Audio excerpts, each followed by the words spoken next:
Suspends ton geste un instant et respire profondément. Avant de poursuivre ta navigation, il te faut écouter ceci dans un calme total, car ce n'est nullement un hasard si tu te trouves précisément ici, à cet instant. L'univers ne se trompe jamais, et les algorithmes, aussi mécaniques qu'ils paraissent, réagissent fréquemment aux schémas énergétiques émis par l'intention elle-même.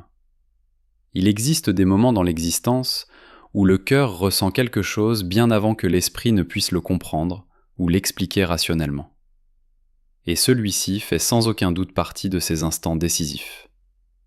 Tu es là parce que tandis que tu continues à douter et à formuler des interrogations sans fin dans ton esprit, te demandant si cette personne pense à toi, s'il reste quelque chose entre vous, ou si le lien est définitivement rompu, quelque chose d'essentiel s'est déjà mis en mouvement sur le plan spirituel.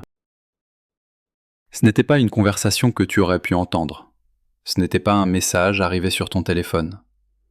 Il n'y avait aucun signe visible dans le monde matériel qui t'entoure. C'était une décision intérieure, profonde et radicale, prise dans un espace que tu ne pouvais voir, car elle s'est produite dans le silence de l'autre côté.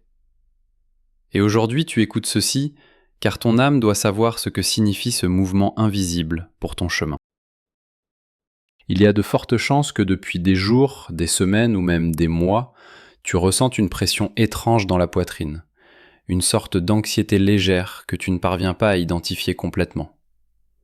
C'est comme si quelque chose se préparait, comme si tu attendais un message qui n'arrive jamais, avec la sensation que l'histoire n'est pas terminée, mais qu'elle n'avance pas non plus. Cette sensation physique, cette boule dans la gorge ou ce réveil soudain en pleine nuit, ne sont pas des signes de faiblesse ni le produit de ton imagination.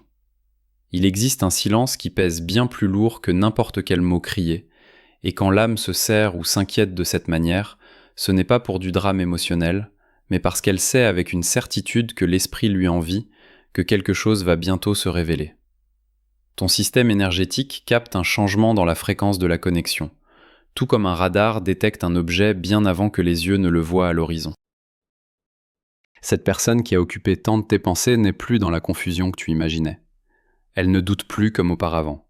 Elle ne réside plus dans ce centre vague où tout semblait possible, mais rien ne devenait concret.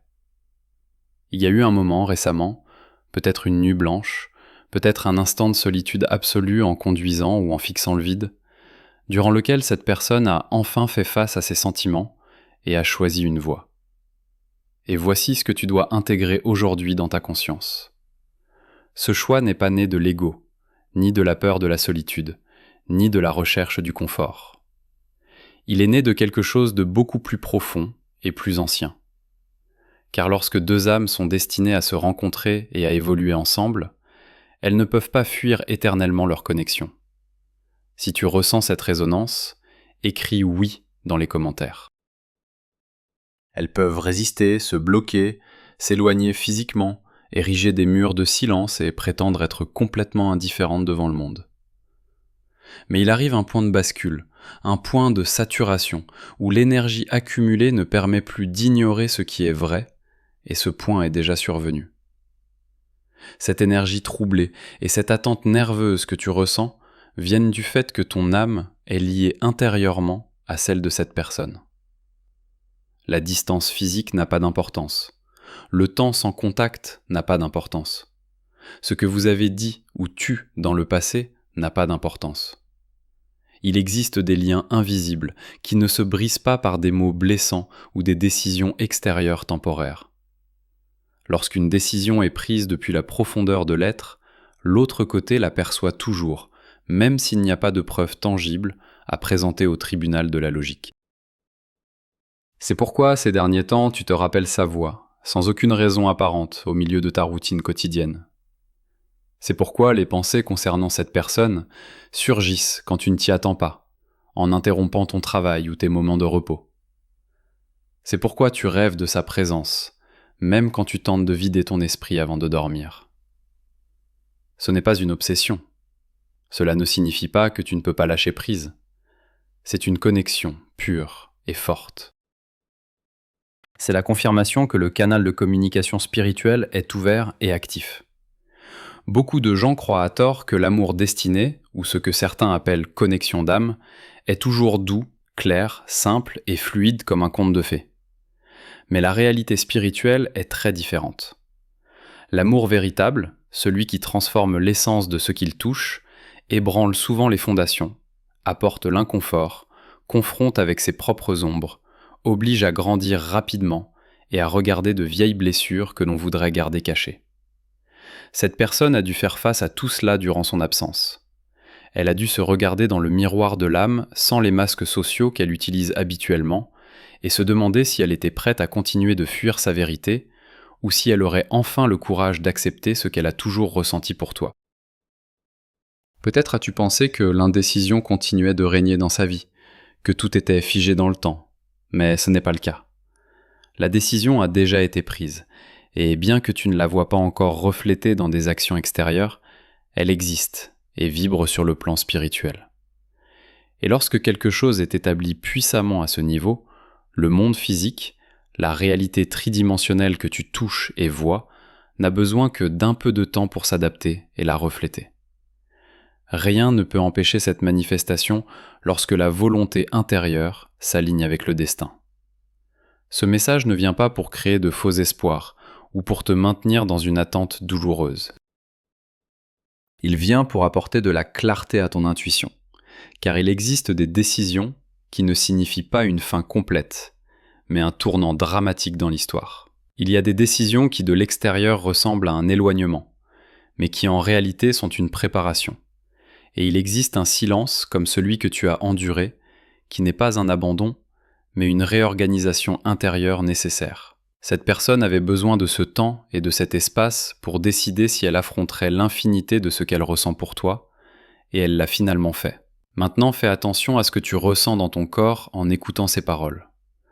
Ne va pas vers l'esprit analytique, va vers le ressenti profond. Le corps ne ment pas, l'âme ne ment pas. S'il y a un mélange étrange, un calme profond et une attente lumineuse, c'est parce que cette information correspond à ce que ton moi supérieur savait déjà. Si tu sens des larmes retenues qui veulent sortir, c'est parce que quelque chose se libère, une soupape de pression émotionnelle s'ouvre. Si tu sens que le nœud dans ton estomac commence à se défaire, c'est parce que la vérité touche une vieille blessure pour la guérir. Tu n'attends pas quelqu'un d'indécis. Tu es dans un processus sacré, au cours duquel les énergies s'alignent de manière à ce que ce qui a été décidé se manifeste de la bonne façon et au moment divin. Parfois, cette manifestation ne vient pas sous la forme que tu imagines dans tes fantasmes. Parfois, elle ne vient pas au moment chronologique que réclame l'ego impatient, mais elle vient toujours de la manière dont l'âme a besoin pour son évolution. Pour comprendre l'ampleur de ce qui se passe, nous devons entrer dans l'anatomie de ce silence qui t'a causé tant de douleur. Il est facile de mal interpréter l'absence de contact. Dans notre culture de l'immédiateté, nous supposons que s'il n'y a pas de message, il n'y a pas d'intérêt. S'il n'y a pas d'appel téléphonique, il y a oubli. Mais dans le domaine des connexions profondes, le silence est souvent l'espace le plus actif de construction. Cette personne n'a pas pris à la légère la décision de s'éloigner ou de se maintenir en arrière-plan. Ce n'était pas un acte impulsif d'un après-midi, aucun désir temporaire. C'était le résultat d'une bataille longue, silencieuse et souvent solitaire intérieure. Un champ de bataille entre ce que ressentait son cœur et ce que son esprit conditionné croyait devoir faire pour survivre. Pendant longtemps, cette personne s'est convaincue avec toutes sortes d'arguments rationnels qu'elle pouvait avancer sans regarder en arrière. Elle a essayé de se distraire, de remplir son esprit avec du travail excessif, de combler les espaces vides avec des activités superficielles. Elle a tenté d'occuper le vide émotionnel avec d'autres présences, d'autres liens, d'autres expériences. Mais rien n'a fonctionné, parce qu'on ne peut pas remplacer ce qui est unique. Chaque tentative de substitution ne faisait que rendre plus évident le contraste. Chaque nouvelle rencontre ne servait qu'à prouver qu'aucune autre fréquence ne résonnait comme la tienne. Durant cette période d'apparente distance, il ne s'est pas agi d'oubli ou d'indifférence. C'était une lutte acharnée contre elle-même, une bataille épuisante entre le désir de retourner vers toi et la terreur de ce que cela impliquerait. Car te choisir, signifiait affronter des peurs ancestrales. Cela voulait dire abandonner des schémas de protection qui avaient été construits au fil de nombreuses années. Cela impliquait d'accepter une vulnérabilité qu'elle n'était pas certaine de pouvoir gérer. Mais comprends bien ceci.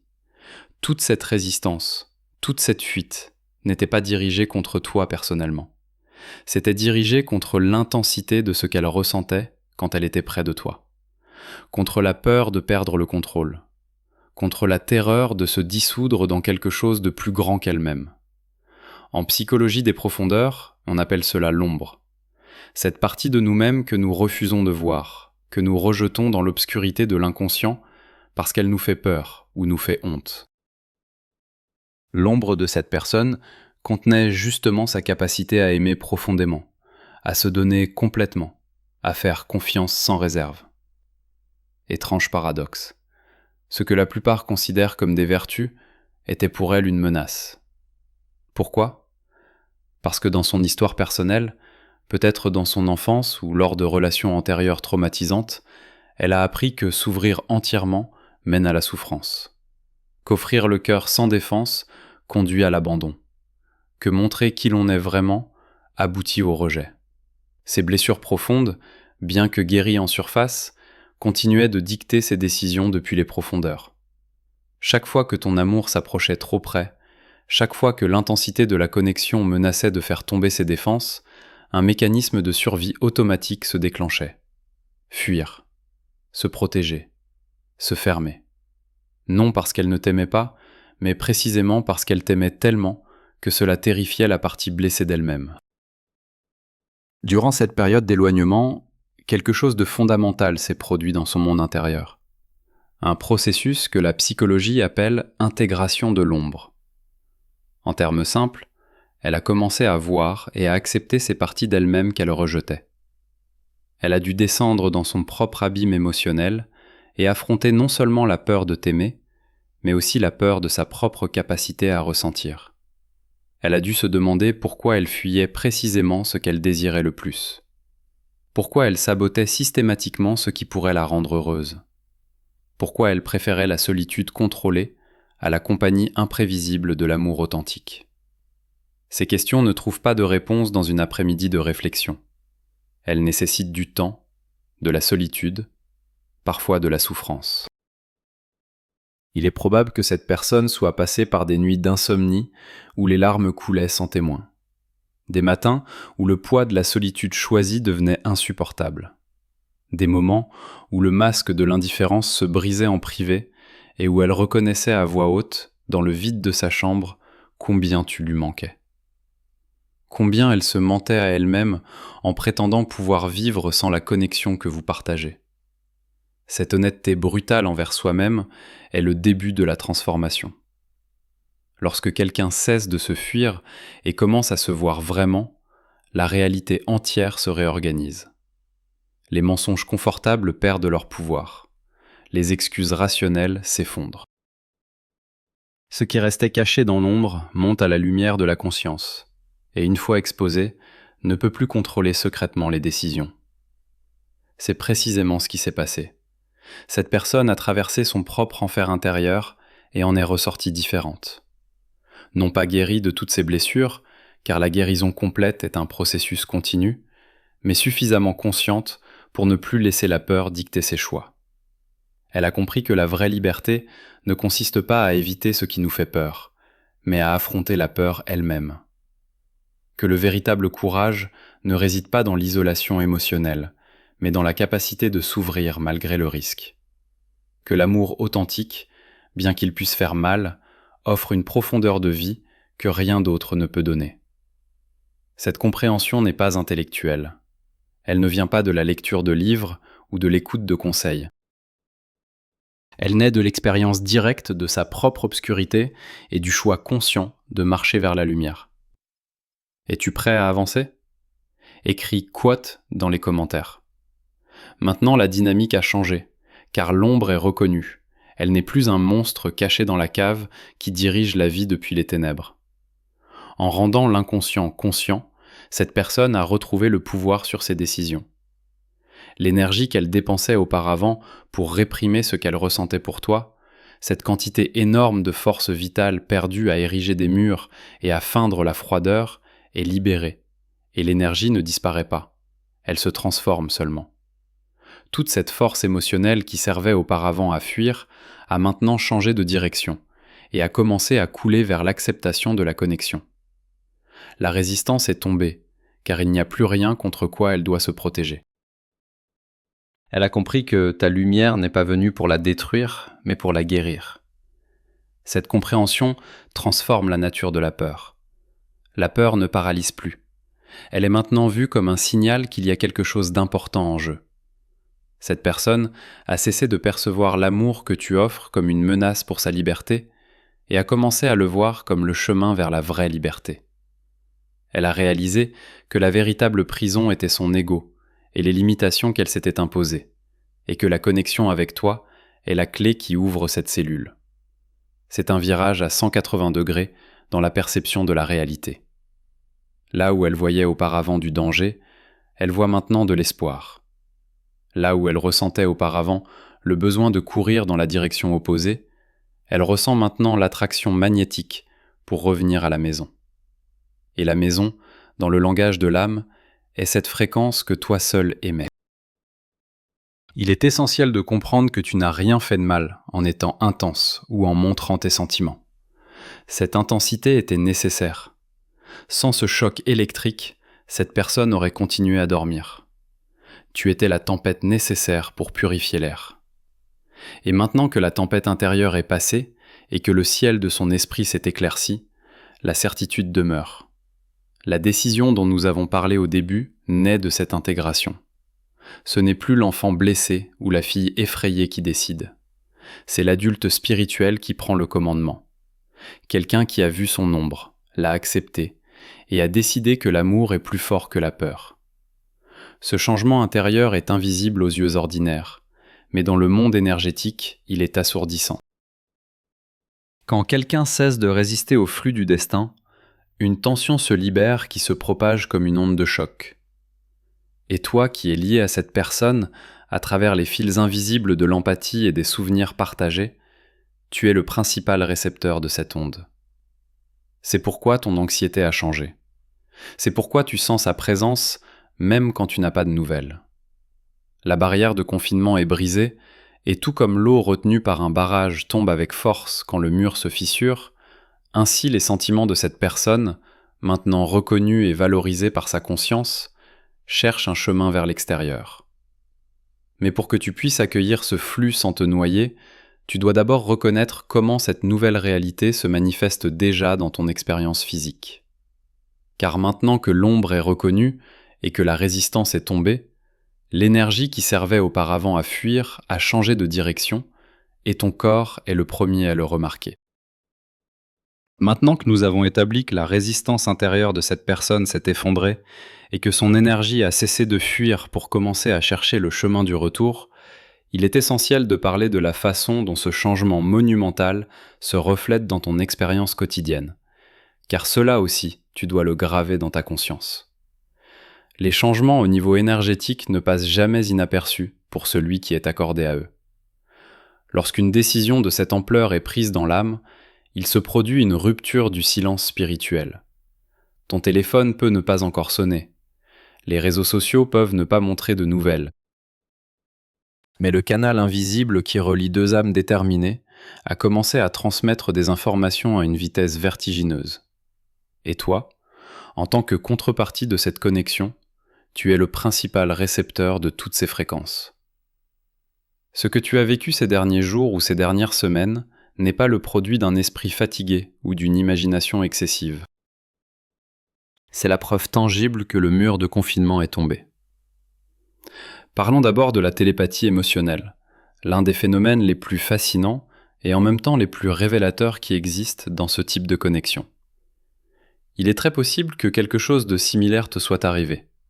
Tu as une journée tout à fait normale, peut-être au travail, en conduisant la voiture ou en riant avec des amis. Tu te sens relativement en paix et la question de la relation est en arrière-plan et soudain, sans avertissement et sans aucune cause extérieure qui le justifierait, une vague de tristesse profonde te frappe dans la poitrine ou peut-être une anxiété soudaine qui te coupe le souffle, ou au contraire, une explosion d'euphorie et d'amour qui te fait pleurer. Quand tu analyses ton environnement, rien n'a changé, mais ton état intérieur a fait un virage à 180 degrés. Ce que tu ressens dans ces moments ne t'appartient pas. Ces changements d'humeur instantanés sont ce que nous appelons résonance empathique, car les barrières de l'ego chez l'autre personne se sont effondrées. Ces émotions non traitées, le regret, la nostalgie et le désir de revenir voyagent à travers le fil d'argent qui vous lie et frappent directement ton champ émotionnel. Tu ressens en temps réel ce que cette personne traite dans sa solitude. Ta tristesse soudaine est sa douleur de l'absence. Ton anxiété est sa peur qu'il soit trop tard. Ta joie soudaine est son espoir renaissant après avoir décidé de te chercher. Ce phénomène s'intensifie considérablement pendant les heures de sommeil. Le monde des rêves est le territoire où l'ego se repose et où l'âme parle sans censure. Si ces derniers temps tu as remarqué que tes schémas de sommeil ont changé, fais très attention. Le réveil systématique entre 3 et 4 heures du matin n'est pas de l'insomnie aléatoire. Dans de nombreuses traditions spirituelles et mystiques, cet intervalle de temps est connu comme l'heure où le voile entre les dimensions est le plus fin. Si tes yeux s'ouvrent sans prévenir à cette heure et que ta première pensée, ou plutôt ta première sensation, est la présence de cette personne, c'est parce que précisément à ce moment, sa conscience se projette sur toi avec une force inédite. Il y a de fortes chances que cette personne soit également réveillée à cet instant et pense à toi, ou qu'elle rêve de toi si intensément que son énergie te réveille physiquement. Les rêves sont devenus plus vivants, n'est-ce pas ? Ce ne sont plus des histoires abstraites et désordonnées, mais des rencontres qui se sentent réelles, tangibles, où il y a des conversations qui semblent continuer le dialogue inachevé, où les regards transmettent des informations que les mots ne peuvent contenir. Ce ne sont pas des rêves ordinaires créés par le cerveau pour traiter la journée. Ce sont des visites astrales, des lieux de rencontre où les âmes harmonisent ce que l'ego à l'état de veille n'ose pas encore dire. Continuons avec les synchronicités. Ce concept fascinant que Carl Jung a présenté pour décrire les coïncidences significatives qui n'ont pas d'explication logique causale, mais qui sont chargées de sens pour celui qui les vit. Maintenant que la décision de revenir a été prise à l'intérieur de cette personne, l'univers commence à réorganiser la réalité extérieure pour faciliter la rencontre. C'est comme si tout le mécanisme cosmique se mettait en mouvement pour faire avancer la réunion des deux parties. Soudain, le nom de cette personne apparaît partout. Tu l'entends par hasard dans des conversations, tu le vois sur des écrans, tu le lis dans des endroits où tu ne t'y attends pas. Les chiffres se répètent, des chansons avec une signification particulière apparaissent exactement au bon moment. Ce ne sont pas des coïncidences, mais des signes de réorganisation. La réalité commence en silence, mais avec insistance, à préparer le monde extérieur pour la décision intérieure de cette personne. Ta tâche maintenant n'est pas d'attendre, mais d'être présent dans ton calme, dans ta clarté, dans ton centre. Moins tu cherches, plus clairement peut te trouver ce qui est déjà en chemin.